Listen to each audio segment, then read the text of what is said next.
So ayan guys, siguro natatandaan nyo ito, yung sinabi ni Digong about sa Pogo, na ito daw ay malinis. So, panoorin natin, roll VTR. As elected by you, yung Pogo na yan, insofar kami dito, malinis yan.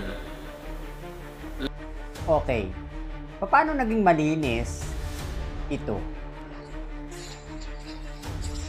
Paano naging malinis yan? Yan.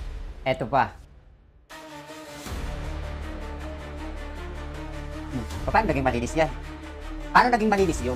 No? Na pag hindi ka nakakota at pag hindi ka nakapambudol, may gulpe, may bugbog. Ano? Tapos yung iba, inililibing pa ng buhay. No? Pag hindi sumusunod sa kanila, ginugurgur. No? Litis. Ito pa, continue. Walang pera dyan. Diretso sa Pagcor yan, they talk with Pagcor. The ambassador of China deals with dealing kasi illegal yan sa... Oh, illegal yan sa China. Kaya dito nag-ooperate sa Pilipinas. Kaya yung mga Pilipino ang nagugurgur dito, naaabuso.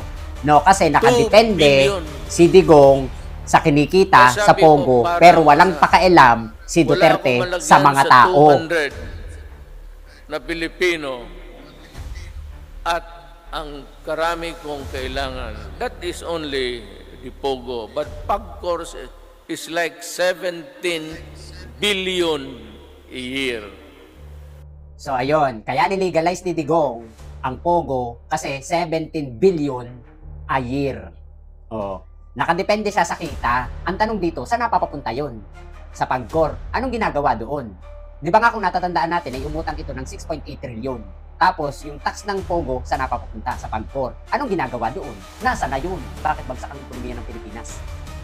Talaga si Digong magpapalusot pa.